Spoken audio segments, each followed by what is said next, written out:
Então, queridos, só dando uma recapitulada a respeito do que nós temos falado aqui dos atributos de Deus, nós falamos aqui a respeito de que o atributo é uma qualidade própria do ser.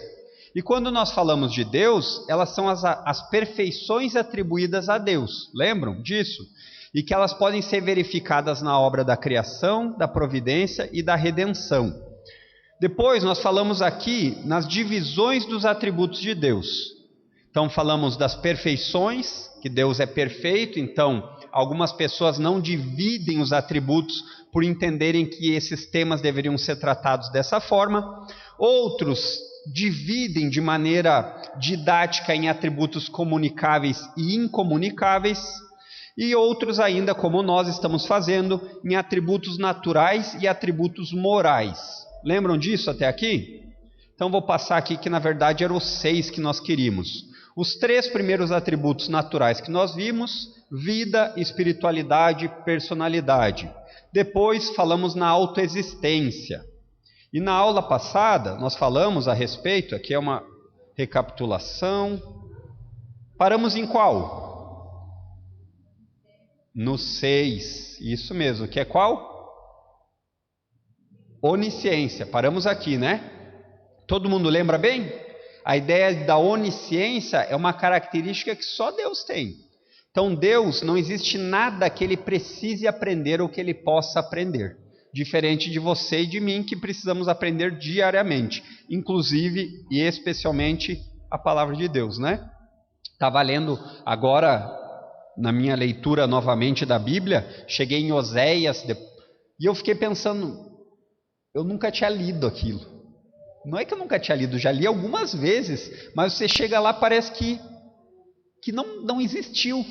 Então, aquelas pessoas que acham que ler a Bíblia pouco, ou ler uma vez é suficiente, elas não entenderam o processo pelo qual Deus faz. Parece que o Senhor, Deus Altíssimo, Ele nos deixa com um pouquinho de amnésia, para que a gente precise ficar sempre dependendo dEle, né? Mas isso não é desculpa para dizer assim, nem vou ler, porque se esquece mesmo, para que eu vou ler? Então, cada vez que você lê, você aprende mais, e cada vez que você aprende mais, você se aprofunda no relacionamento com Deus. Então, depois nós falamos aqui na onipotência, esse nós paramos semana passada.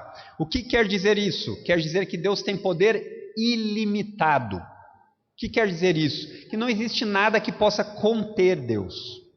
Deus, em seu plano, Ele pode fazer tudo o que Ele deseja, e Ele pode executar tudo o que Ele quer, sem que haja algo que o impeça.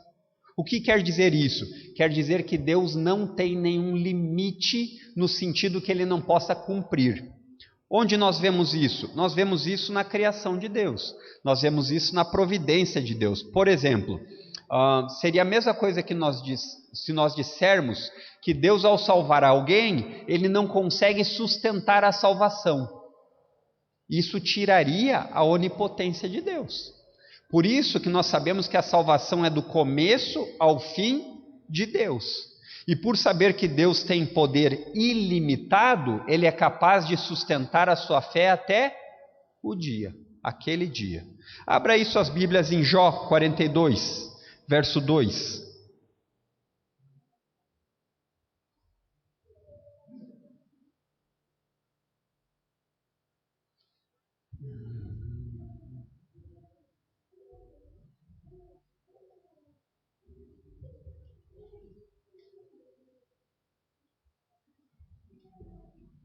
Vou até tirar isso daqui, que se eu derrubo água, o pastor Fernando. Então vocês devem lembrar que o livro de Jó, ele tem talvez uma das conversas ou narrativas entre Jó e Deus, talvez a mais impactante das escrituras. Então, se você nunca leu o livro de Jó, é um bom livro para você entender quem Deus é. E ele diz no verso 2 assim: sei que podes fazer todas as coisas, e ninguém pode frustrar teus planos. Aqui Jó está reconhecendo o quê? Está reconhecendo quem Deus é. Isso é basicamente isso. Agora pule lá para Jeremias, profeta Jeremias.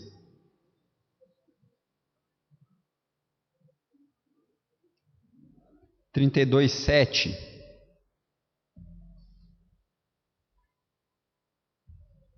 17. Eu falei 7, mas está 17, né?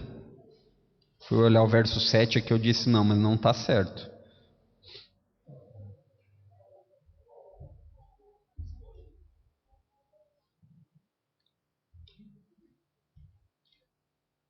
Ele diz assim: ó soberano Senhor, tu fizestes os céus e a terra com tua mão forte e teu braço poderoso. Nada é difícil demais para ti. Então você percebe que ao conhecer essas características dos atributos de Deus, você cada vez vai descansar mais em quem Deus é. Eu lembro, eu acho que eu já contei isso aos irmãos, mas o atributo da soberania de Deus, quando eu comecei a estudar e entendi a respeito dele, foi algo que me impactou profundamente. Por quê? Porque na caminhada cristã, muitas vezes, nós tratamos Deus como um qualquer, como um igual a nós. Que ele é aquele sujeito que você pode tratar sem reverência, que ele é amoroso, então não importa como você viva, ele vai sempre estar... Não é assim. E na sua soberania, quer dizer que Deus, ele diz como ele quer que faça, não aceita ordens. Essa é a diferença. Quando nós pensamos na maneira como nós vivemos no nosso país, nós vivemos em que regime político? Uma democracia. Uma democracia é a voz da maioria, é a que escolhe. Basicamente é isso, não é? Com Deus não é assim. Com Deus é a monarquia. O rei fala e o súdito obedece. É assim que acontece. Agora abra lá no Salmo 115.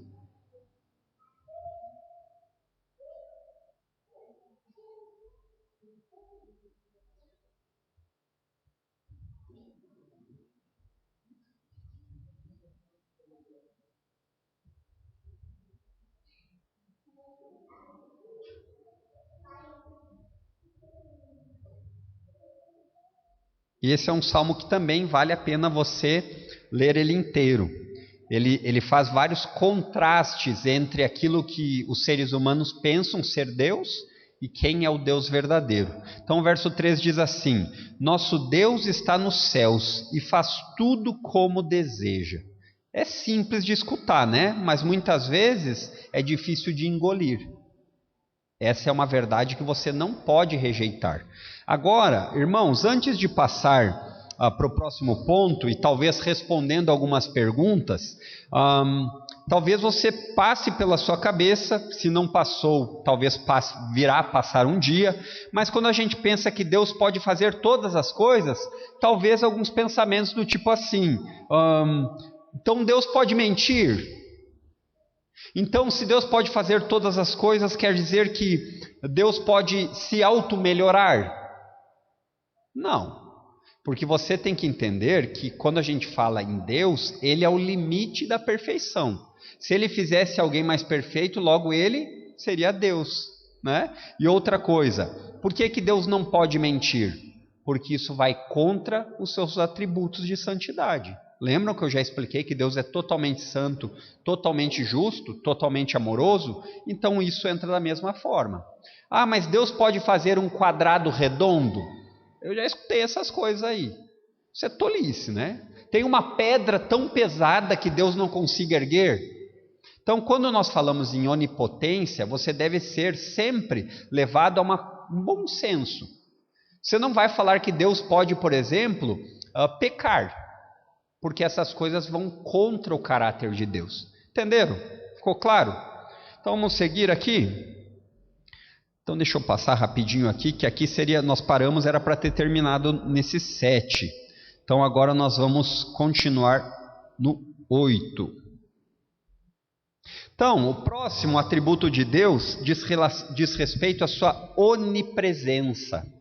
Então, diferente de você, que pode estar online aqui e também lá no Japão, você não consegue estar nos dois lugares ao mesmo tempo. Você não consegue, por exemplo, replicar essa onipresença junto com a onisciência. Vocês devem lembrar do que vocês escutaram da pregação de domingo. Muitas pessoas atribuem, por exemplo, a Maria uma divindade, mas Maria não é onipresente. Digamos que, hipoteticamente, ela pudesse estar escutando as orações que você faz aqui. Ela não escutaria as orações que são feitas lá no Japão, porque ela não é onipresente. E logo isso demonstra que ela não é Deus, porque Deus é onipresente. Fez sentido? Entenderam? Essa é a ideia. Deus está em todos os lugares. De que forma? É como se... Aqui talvez uma ilustração que lhe ajude, mas sempre é perigosa porque nós não conseguimos descrever de maneira perfeita, mas eu já vi algumas caricaturas que a ideia é Deus sentado fora do universo olhando para ele. Mas isso seria raso e seria incompleto. Por quê? Porque se ele está olhando na parte de cima, ele não olharia na parte de baixo, né? Na terra e entre tantas outras coisas. Mas o ponto é, não quer dizer que Deus está contido na criação. Por quê? Porque alguém que está sujeito às leis da natureza e aquilo que a criação tem, ela é sujeito a tempo e espaço. Logo, ela não consegue ser onipresente. Estão entendendo? Por quê? Porque você não consegue estar em 2 lugares ao mesmo tempo. 3, então, nem se fala. Em todos os lugares, muito menos. Aí você lembra aqui do que nós vamos ler do salmista falando: não tem como fugir da tua presença. Aonde quer que eu vá, lá tu estás. Para aqueles que são filhos, isso é um refrigério. Não importa o mais profundo abismo que o seu coração se encontre nesse momento, Deus está lá lhe sustentando. Agora, para aqueles que não amam a Deus, isso deveria ser um terror, porque não importa a fortaleza que você se esconda, Deus continua lhe vendo. Não importa o quarto fechado e os pecados ocultos que só você acha que sabe, Deus está vendo. Então, esse pensamento deveria nos levar a ter uma compreensão de Deus muito mais profunda. De que forma? O culto não termina aqui. A nossa maneira de nos comportarmos aqui, ela é de certa forma exemplar. Nós nos cuidamos, nós cuidamos do que nós vamos falar, nós tentamos prestar atenção. Mas e quando você sai da igreja? Você deveria continuar pensando que não é a presença do Adriano, mas é a presença do Deus onipresente que você deveria pensar. Esse é o ponto. Então, quando a gente pensa a respeito de lazer, você não deveria estar preocupado se os irmãos da igreja vão saber a minissérie ou os filmes, ou o que não deveria ser assim.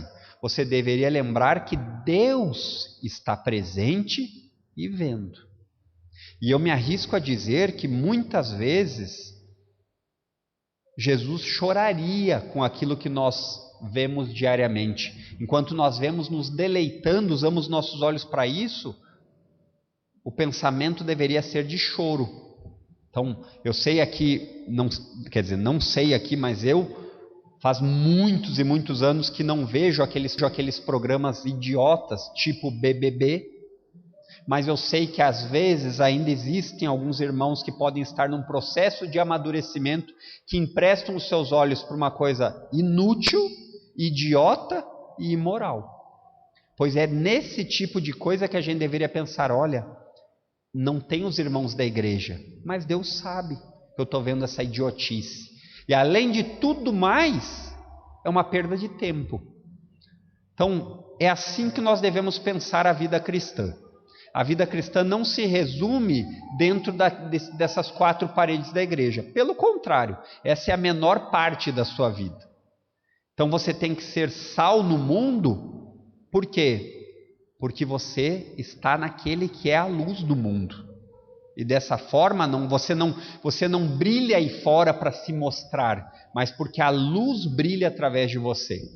Tem uma ilustração de Agostinho falando a respeito de transmitir a glória de Deus, e ele fala assim: não é porque você seja perfeito, mas o sol, ele reflete a sua luz mesmo em águas sujas do esgoto. E essa é a ideia da vida cristã. A luz reflete por nosso meio, mas isso não quer dizer que nós devemos nos contentar em ser uma água suja.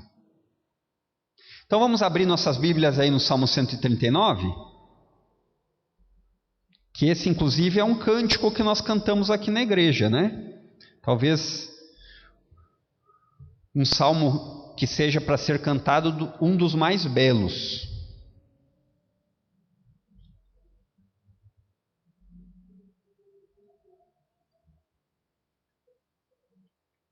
Ele diz assim no verso 7 a 10: É impossível escapar do teu espírito, não há como fugir da tua presença.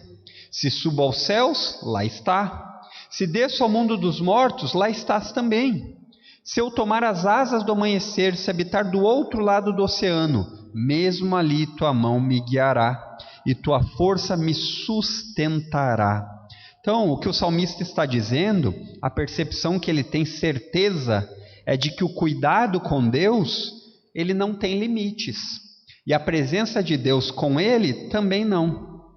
Parece que Paulo aqui, ele acaba pensando em relação a isso, no verso 39 do capítulo 8 de Romanos, que ele diz assim, ele está falando, o que pode nos separar do amor de Deus que está em Cristo Jesus? O que pode? O que pode separar um homem, uma mulher, uma criança, do amor de Deus que foi vinculado em Cristo Jesus? Essa é uma pergunta que Paulo faz no capítulo 8, ele diz assim no verso 38, eu estou convencido de que nem morte, nem vida, nem anjos, nem demônios, nem o que existe hoje, nem o que virá no futuro, nem poderes. E aqui parece que o 39, ele lembra o salmo que ele diz, nem altura, se eu subo nos céus, nem profundidade, se eu desço no abismo, nada em toda a criação jamais poderá nos separar do amor de Deus revelado em Cristo Jesus, nosso Senhor. Se essa não é uma prova de que Deus sustenta a salvação dos crentes do começo ao fim, esse capítulo tem que ser tirado. Agora abra lá em Jeremias 23.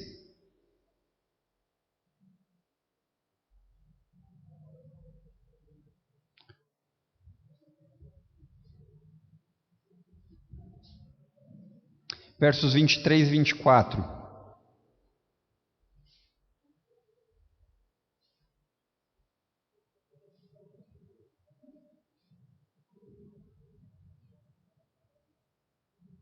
Que vocês devem lembrar que o profeta Jeremias, com frequência, ou está se lamentando do estado do seu povo que abandona a Deus, chora, fica triste com isso, ou então ele está dando um papo direto vindo do próprio Deus para arrependimento. E aí ele diz assim no verso 23: Acaso sou Deus apenas de perto, diz o Senhor? Não sou Deus também de longe? Pode alguém se esconder de mim onde eu não veja? Não estou em toda parte, nos céus e na terra, diz o Senhor. O texto fica muito claro. O texto bíblico, e é aqui que nós temos que nos guiar na Bíblia, ele deixa muito claro esse atributo divino. Somente Deus tem esse atributo de onipresença, de estar em todos os lugares sem que nada escape ao seu conhecimento. E aí, mais uma vez eu lhe digo, se você é impactado com esse pensamento, você tem dois raciocínios. Não tem como alguém ter tanto poder e ser tão sábio para estar em todos os lugares e saber todas as coisas. Esse é um raciocínio. Ou você seguir a afirmação do que a Bíblia ensina, não do que você está achando, mas do que a Bíblia ensina, e dizer, esse é o Deus da Bíblia, a quem eu sirvo. E uma vez que eu entenda que esse Deus é assim, a minha maneira de viver diariamente deve mudar. Não para agradar homens, mas porque o Deus a quem eu digo que eu sirvo está em todos os lugares. Aí passamos para o último desses atributos naturais, que diz respeito à imutabilidade. Já pensou nesse termo imutável?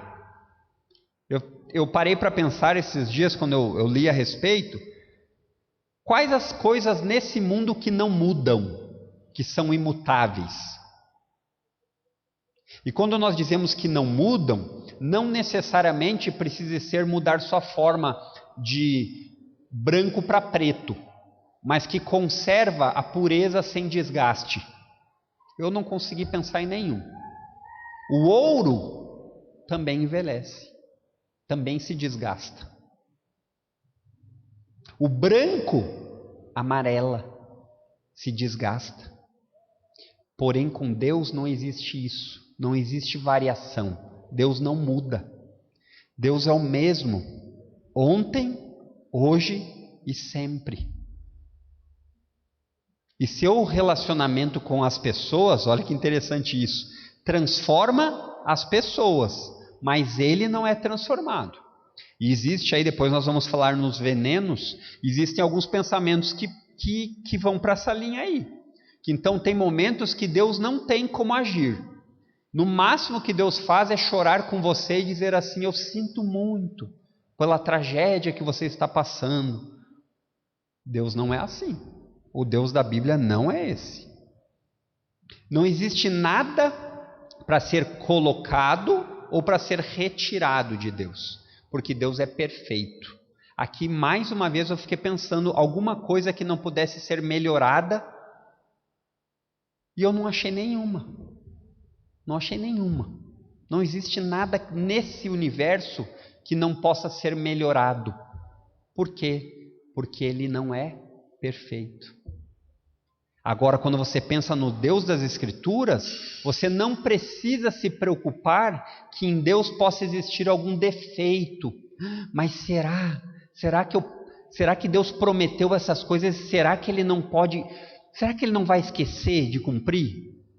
Você que é pai já deve ter visto o seu filho de noite falar assim: eu queria fazer tal coisa. Aí você fala: é amanhã, filho. Daí o filho olha para você e diz assim: mas você vai esquecer. Aí você diz: não vou esquecer, mas às vezes esquece mesmo. Com Deus não é assim. Se Deus prometeu, ele irá cumprir. E isso é um refrigério para a nossa alma. Saber que, no fim das contas, Deus continua nos sustentando pelo seu poder e por causa do que ele prometeu. Abra aí no Salmo 102, 27.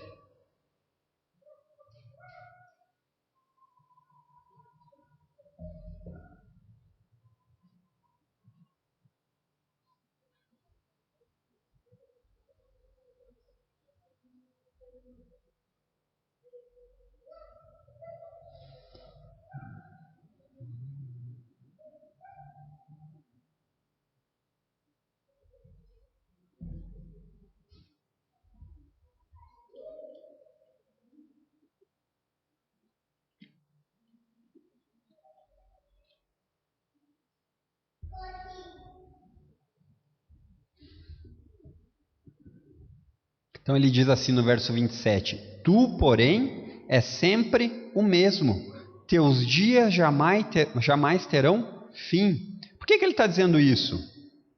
Por que será que ele está dizendo isso? Leia aí a partir do verso 25. Ele diz a respeito do que Deus criou e como que isso acontece. Ele diz assim: muito tempo atrás lançaste os fundamentos da terra e com tuas mãos formaste os céus. Aí ele diz no verso 26: eles deixarão de existir, mas tu permanecerás para sempre. Eles se desgastarão como roupa velha. Tu os trocarás como se fossem vestuário e os jogarás fora. Aí a comparação do salmista é com o próprio Deus. Daí ele diz no verso 27: tu, porém, é sempre o mesmo. Tu não vai se desgastar. Tu não vai precisar ser trocado, porque não existe medida de perfeição que não seja o próprio Senhor. Essa é a diferença. É assim que nós devemos sempre olhar Deus. Nunca caia no equívoco de se comparar com Deus. Nunca caia nesse erro. Em que sentido? No sentido de querer atribuir esse tipo de mudança que nós temos em Deus. Você acorda num dia feliz da vida, no outro dia você vai dormir triste, você age por impulso conforme as raivas acontecem, você faz alguns tipos de teste para ver que tipo de pessoa você é, né? Tem uns testezinhos. Com Deus não é assim. Os atributos de Deus são conhecidos nas Escrituras e ele não muda. Ele não muda. Amanhã de manhã Deus não vai, por causa de birra, dizer assim, agora ele não quis me servir e ele vai ver. Não é assim. Não é assim. A justiça de Deus é santa. Então aquilo que Deus decreta, ele cumpre, quer seja judeu, quer seja gentil. Não tem passar a mão na cabeça, não. Abra aí agora a sua Bíblia em Malaquias, capítulo 3.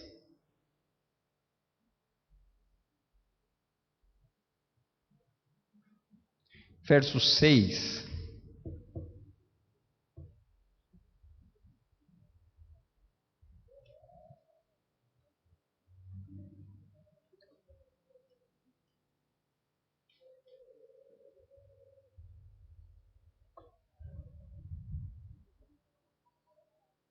Ele diz assim: eu sou o Senhor e não mudo. Não mudo. Por isso vocês, descendentes de Jacó, ainda não foram destruídos. Eles mereciam ser destruídos. Mas porque Deus prometeu que sempre teria um remanescente, ele mantém a sua promessa, porque ele não muda. Ele não muda. Agora abra lá em Tiago, capítulo 1.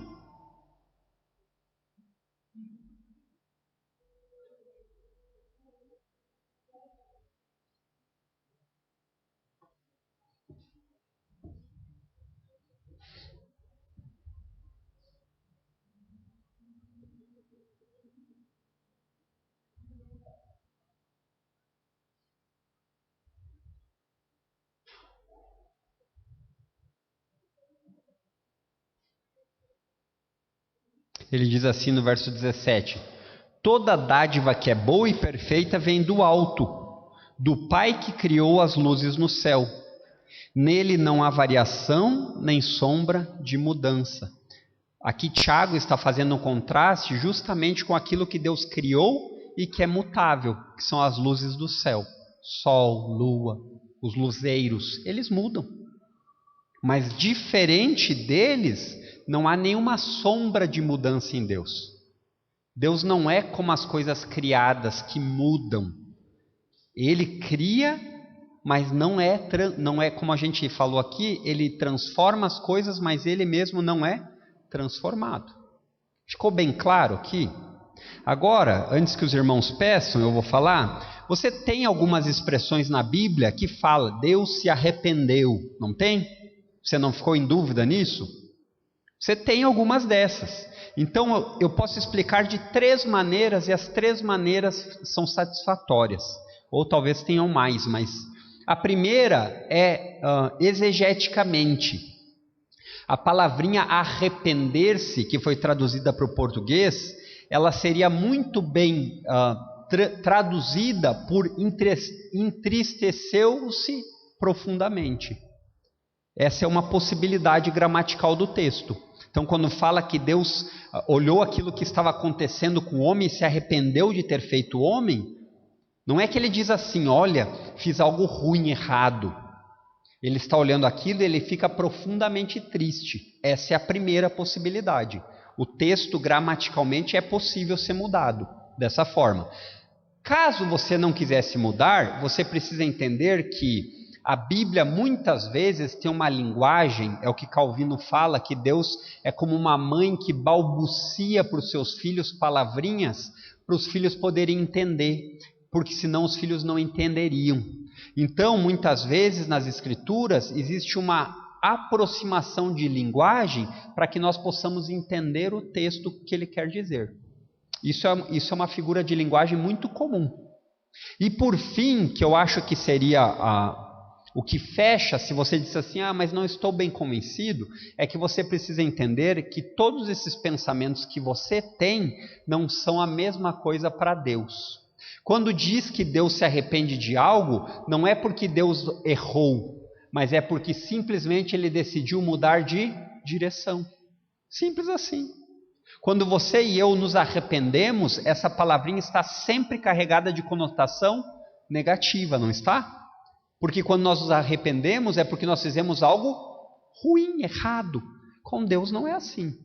Com Deus não é assim. Então, se fosse para falar com essa linguagem, é simplesmente Deus decidiu fazer diferente. Por que ele fez errado? Não, porque ele mudou de opinião. Existe algo que possa impedir Deus de mudar de opinião? Não, não existe. Certo? Alguma pergunta, irmãos, a respeito disso? Ou ia ser essa aqui mesmo? Ou nem iam pensar nessa daqui? Então, meus irmãos, vamos parar por aqui. Semana que vem nós começamos nos atributos morais, que são aqueles atributos que são mais relacionados, como o próprio nome já diz, com coisas morais. E esses são, muitas vezes, a pedra de tropeço dos ateus. Porque eles respeitam ou eles abraçam muitos desses atributos e negam a existência de Deus. Vamos ter uma palavra de oração, então? Pai, graças te damos, porque podemos confiar que o Senhor é todo-poderoso, que a Tua presença está conosco nesse momento, escutando as nossas orações. Podemos confiar que porque o Senhor não muda, o Senhor é fiel para nos sustentar em meio às nossas lutas, dificuldades. Podemos ter a certeza de que por causa da Tua santidade o Senhor continua sempre sendo reto, justo, perfeito. Nos ajuda cada vez mais a sermos impactados por Te conhecer melhor, por Te conhecer mais. E não nos deixa termos uma compreensão equivocada a respeito de Ti por meio daquilo que nós achamos que deveria ser, mas sim por meio daquilo que o Senhor diz que é. Nos ajuda nesse resto de semana, nos dá uma visão bíblica de mundo, nos ajuda a ter uma visão bíblica de trabalho, de vida familiar, de lazer, de estudo, que tudo isso seja feito para a Tua honra e glória. É o que nós te pedimos em nome de Jesus. Amém.